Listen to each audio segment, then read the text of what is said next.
आपको कि तपस्या करने का जो घंटे 2 घंटे 4 घंटे दिन भर बैठ करके तपस्या करें, लोगों के पास वो टाइम नहीं है।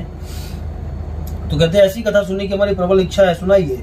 सभी शास्त्रों को जानने वाले मुनियों में श्रेष्ठ श्री सूत जी महाराज कहते हैं, वैष्णवों में श्रेष्ठ, आप सबने प्राणियों के हित की बहुत अच्छी बात पूछी है। अब मैं उस श्रेष्ठ महान व्रत के बारे में आप लोगों को बताऊंगा जिसे नारद जी ने श्री भगवान विष्णु से पूछा था और लक्ष्मीपति जगदीश्वर ने नारद जी को बताया था। ध्यानपूर्वक सुनिए। एक बार नारद जी जनसाधारण की कल्याण की इच्छा से सभी लोगों की यात्रा करते हुए मृत्यु लोक में पहुंचे।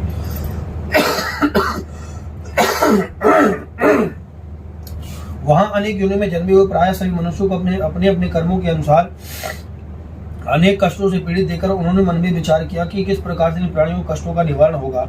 ऐसा सोचकर श्री नारद जी विष्णु लोक को गए। वहां श्वेत वर्ण 4 भुजाओं वाले देवों में श्रेष्ठ भगवान नारायण को देखा, जिनके हाथों में शंख चक्र गदा और पद्म सुशोभित तथा गले में बरमाल पहने हुए थे। उन्हें देखकर नारद मुनि स्तुति करने लगे। नारद जी कहते हैं, हे भगवान, आप अत्यंत शक्ति के स्वामी तथा वाणी भी आपको नहीं छू सकती, आपका कोई आदि मध्य अंत नहीं है। आप निर्गुण स्वरूप सृष्टि के आदिभूत भक्तों के दुखों को नष्ट करने वाले हैं, आपको मेरा नमस्कार है। नारद जी से इस प्रकार की स्थिति सुनकर विष्णु भगवान कहते हैं, हे मुनि श्रेष्ठ, आपके मन में क्या है, आपका किस काम के लिए आगमन हुआ, निसंकोच कहो। तब नारद जी कहते हैं कि भगवान, जो भूलोक में जो मनुष्य जिन्होंने अनेक योनि में जन्म लिया है, वो अपने अपने कर्मों के फलस्वरूप अनेक प्रकार के दुखों से दुखी हो रहे हैं। हे भगवान, यदि आप मुझ पर दया रखते हो तो बताइए, उन मनुष्यों के दुख थोड़े ही प्रयत्न से कैसे दूर हो सकते हैं। नारद जी तो भगवान कहते हैं कि नारद, मनुष्यों की भलाई के लिए तुमने बहुत अच्छा प्रश्न किया है। जिस व्रत के करने से मनुष्य मोह से छूट जाता है वह व्रत मैं तुमसे कहता हूँ, ये ध्यान से सुनो। बहुत पुण्य को देने वाला स्वर्ग तथा मृत्यु लोक दोनों में उत्तम दुर्लभ व्रत है। आज मैं प्रेम बस होकर तुमसे कहता हूँ, श्री सत्यनारायण भगवान का व्रत विधान पूर्वक संपन्न करके मनुष्य इस धरती पर आयु पर्यंत सुख भोगता है और मरने के बाद मोक्ष को प्राप्त करता है। श्री भगवान विष्णु के वचन सुनकर नारद मुनि कहते हैं, भगवान, उस व्रत का फल क्या है, उसका विधान क्या है, किस दिन इस व्रत को करना चाहिए और किसने है, सबसे पहले पर किसने किया इस व्रत को, कृपा कर मुझे विस्तार पूर्वक बताएं। भगवान विष्णु कहते हैं, नारद, दुख शोक आदि को दूर करने वाला यह व्रत सभी स्थानों पर विजय दिलाने वाला, भक्ति और श्रद्धा के साथ किसी भी दिन मनुष्य संध्या के समय ब्राह्मण और बंधुओं के साथ धर्म प्राण होकर सत्यनारायण भगवान की पूजा करे। भक्तिभाव से नैवेद्य केले का फल, शहद, घी, शक्कर अथवा गुड़, दूध और गेहूं का आटा, सवायल में गेहूं का भाव में साठी का चूर्ण भी ले सकते हैं। इन सबको भक्ति भाव से भगवान को अर्पण करें। बंधु बांधवों से ब्राह्मणों को भोजन कराएं। इसके पश्चात स्वयं भोजन करें। रात्रि में नृत्य गीत आदि का आयोजन करता हुआ श्री भगवान का स्मरण करता हुआ समय व्यतीत करें। इस तरह जो मनुष्य इस व्रत को करेंगे उनका मनोरथ निश्चय ही पूर्ण होगा। विशेष रूप से कलिकाल में मृत्यु लोक में एक यही लघु उपाय है जिससे अल्प समय में महान धन और पुण्य की प्राप्ति हो सकती है। कृष्णाय वासुदेवाय हरे परमात्मने प्रणताक्लेश नाशाय श्री गोविंदाय नमो नमः। बोलो श्री सत्यनारायण भगवान, आप लोग लिखे रखो, बोलिए श्री सत्यनारायण भगवान की जय, वृंदावन बिहारी लाल की जय। कृष्णाय वासुदेवाय देवकी नंदनाय आनंद गोप कुमाराय श्री गोविंदाय नमो नमः। अथ द्वितीयोध्याय। श्री सूत जी महाराज कहते हैं, हे ऋषियों, जिन्होंने पहले समय में इस व्रत को किया उसका वर्णन करता हूँ, ध्यान से सुने। सुंदर काशीपुरी नगरी में एक अत्यंत निर्धन ब्राह्मण रहता था और भूख और प्यासे बेचैन हुआ नित्य पृथ्वी में घूमता था। ब्राह्मणों से प्रेम करने वाले श्री भगवान विष्णु ने ब्राह्मण को दुख देकर एक दिन बोले, ब्राह्मण का रूप धारण कर निर्धन ब्राह्मण के पास जाकर आदर के साथ पूछा, हे ब्राह्मण, तुम नित्य ही दुखी हुए पृथ्वी पर क्यों घूमते रहते हो? हे ब्राह्मण, ऐसा मुझसे का मैं सुनना चाहता हूँ। दरिद्र ब्राह्मण ने कहा, मैं निर्धन ब्राह्मण भिक्षा के लिए पृथ्वी पर फिरता हूँ। हे भगवान, यदि आप इससे छुटकारा पाने का कोई उपाय जानते हो कृपा कर मुझे बताएं।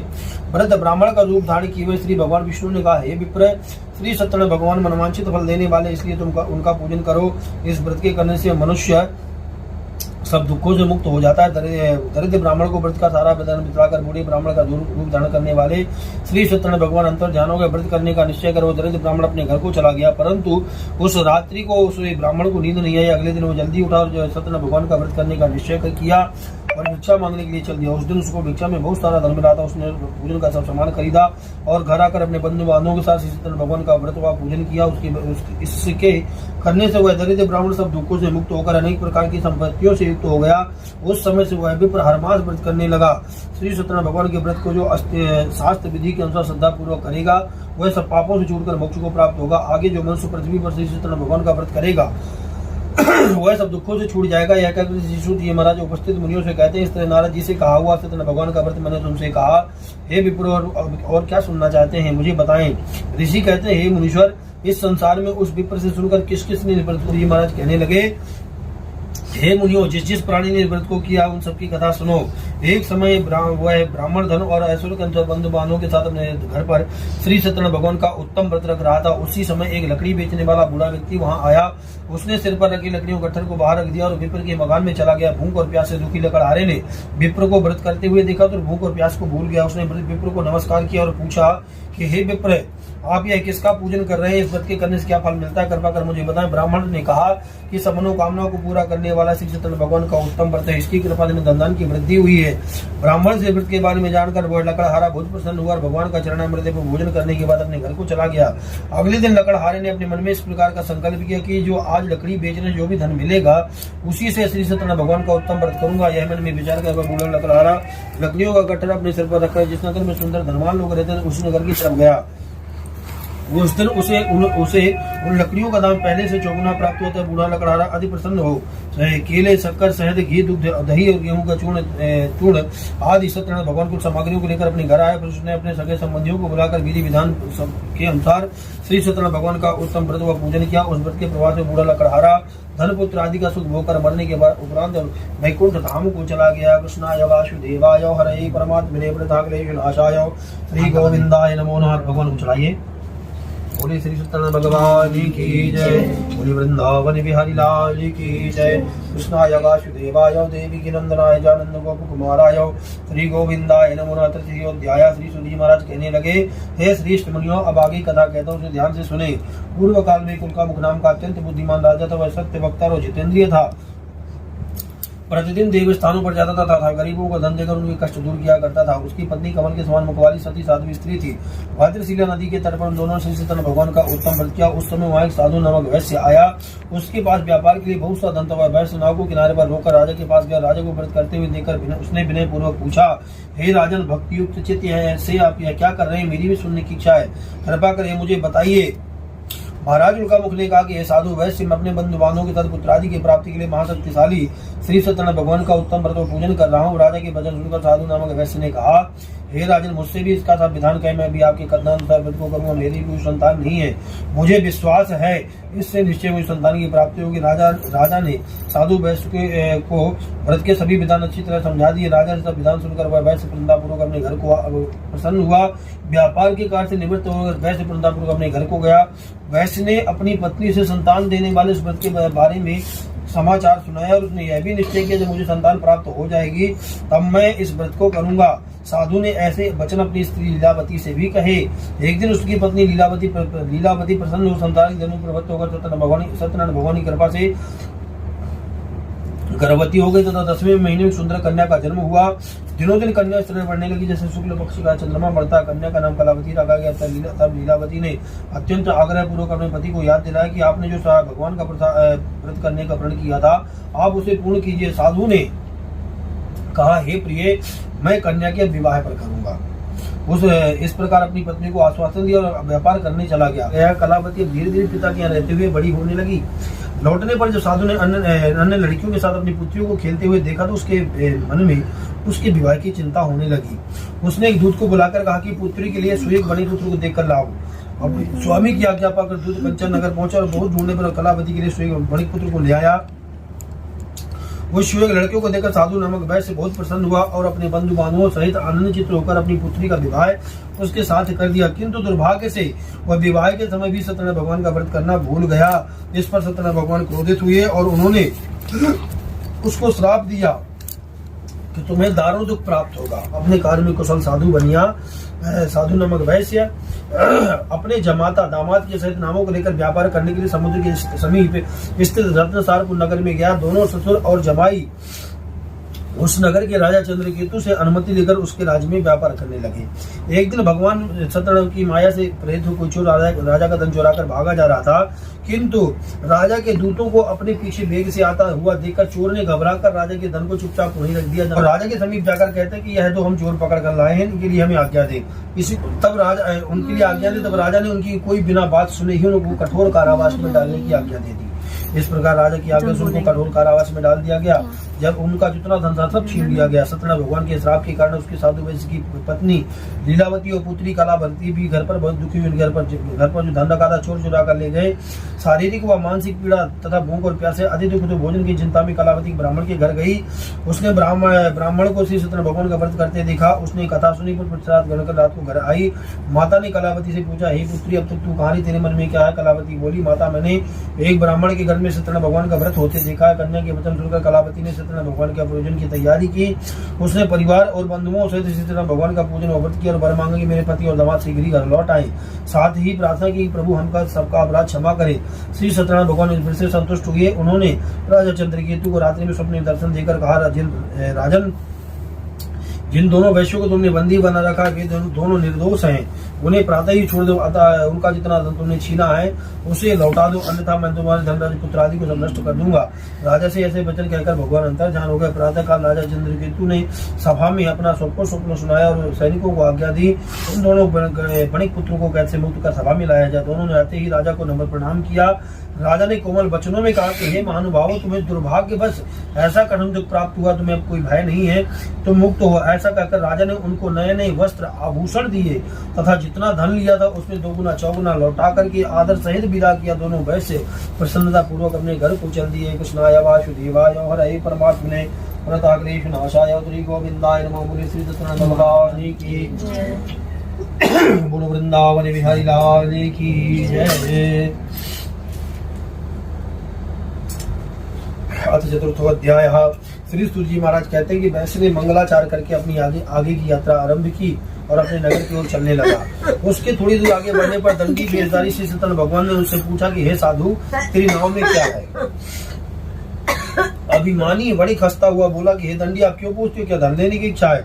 मेरी नाव में तो लता बेल पत्ते आदि भरे पड़े हैं। हे दंडी महाराज, आप क्यों पूछते हो? क्या धन लेने की इच्छा है? मेरी नाव में तो लता बेल पत्ते आदि भरे पड़े हैं।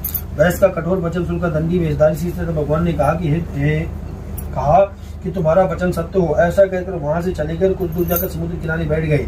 दंडी महाराज के जाने के पश्चात वैश्य ने नृत्य क्रिया करने के बाद नाव को ऊंची ऊंची देखकर अचंभा किया तथा नाव में लता बेल पत्ती आदि देख मूर्छित तो जमीन पर गिर पड़ा। फिर मूर्छा खुलने पर अत्यंत शोक प्रकट करने लगा। तब उसके दामाद ने कहा कि आप शोक न करें, दंडी महाराज का श्राप था, उनकी शरण में चलना चाहिए, तभी हमारी मनोकामना पूरी होगी। दामाद के वचन सुनकर साधु नामक वैश्य दंडी महाराज के पास पहुंचा। अत्यंत भक्तिभाव से प्रणाम करके बोला कि प्रभु, मैंने जो आपसे सत्य वचन कहते उसके लिए मुझे क्षमा करे। ऐसा कहकर अत्यंत शोकग्रस्त वैश्य रोने लगा।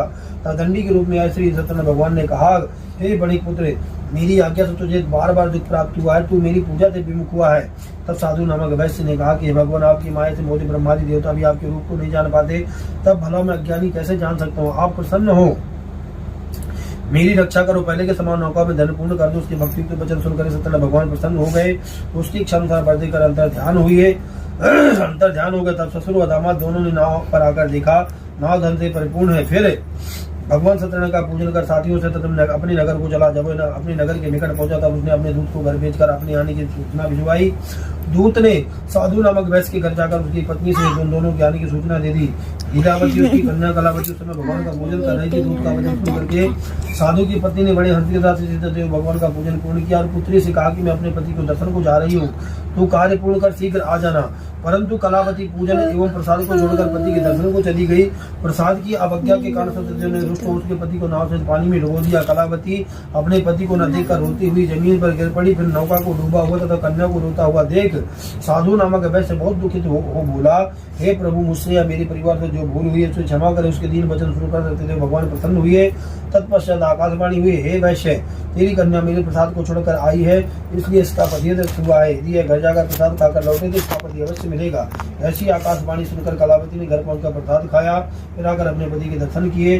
तत्पश्चात साधु वैश्य ने वहीं बंधु बांधवों सहित श्री सत्यनारायण भगवान का पूजन विधि पूर्वक पूजन किया। फिर इस लोक का सुख भोकर अंत में स्वर्ग लोक को चला गया। कृष्णाय वासुदेवाय हरे परमात्मने प्रणताग्रेश नाशाय श्री गोविंदाय नमो नमः। बोली श्री सत्यनारायण भगवान की वृंदावन बिहारी लाल की जय। कृष्णाय वासुदेवाय देवकी नंदनाय आनंद गोप कुमाराय श्री गोविंदाय नमो नमः। अथ पंचमो अध्यायः। श्री सूत जी महाराज कहते हैं, आगे कहते हैं, हे ऋषियों, मैं एक और भी कथा कहता हूँ, ध्यान से सुनो। प्रजा पालन में लीन तुंगध्वज नाम का एक राजा था। उसने भगवान का सत्यदेव का प्रसाद पाकर बहुत दुख पाया। एक बार राजा वन में वन पशुओं को मारकर वट वृक्ष के नीचे आया। वहां उसने ग्वालों को भक्तिभाव से बंधु बांधवों सहित श्री सत्यदेव भगवान का पूजन करते देखा, परंतु राजा देखकर भी अभिमानवश न तो वहां गया ना ही सत्यदेव भगवान को प्रणाम ही किया। जब ग्वालों ने भगवान का प्रसाद उसके सामने रखा तो वह प्रसाद को त्यागकर अपने सुंदर नगर को चला गया। जब वह नगर में पहुंचा, उसने देखा सब कुछ नष्ट हो गया, तो वह समझ गया कि सब सत्यदेव भगवान ने ही किया है। तब वह उसी समय उसी स्थान पर वापस आया और ग्वालों के समीप जाकर के विधि पूर्वक पूजन कर प्रसाद खाया। तो सत्यदेव भगवान की कृपा से सब पहले जैसा था वैसा ही हो गया। फिर दीर्घ काल तक सुख भोग कर मरने के बाद स्वर्गलोक को चला गया। जो मनुष्य इस परम दुर्लभ व्रत को करेगा, श्री सत्यनारायण भगवान की कृपा से धन की प्राप्ति होगी।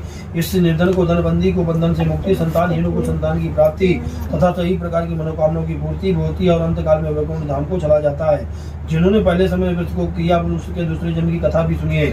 सब वृद्ध सदानंद वृद्ध नामक वृद्ध ब्राह्मण सुदामा के रूप में जन्म लेकर श्री कृष्ण की भक्ति कर मोक्ष को प्राप्त किया। उनका मुख नाम के महाराज राजा दशरथ बने। श्री रंगनाथ भगवान का पूजन कर वैकुंठ को प्राप्त हुए। साधु नामक वैश्य ने धर्मात्मा और सत्यप्रत्य के राजा मूल बनकर अपने पुत्र को आर्य से चीरकर मोक्ष को प्राप्त किया। महाराज तुंगध्वज स्वयंभू मनु हुए। उन्होंने बहुत से लोगों को भगवान की भक्ति में लीन कर मोक्ष को प्राप्त किया। लकड़हारा भील अगले जन्म में गुह नामक निषाद राजा हुआ, जिसने श्री राम की चरणों की सेवा कर मोक्ष को प्राप्त किया। कृष्णाय वासुदेवाय हरे परमात्मने प्रणताग्रेश नाशाय श्री गोविंदाय नमो नमः। बोलिए श्री सत्यनारायण भगवान की जय। वृंदावन बिहारी लाल की जय।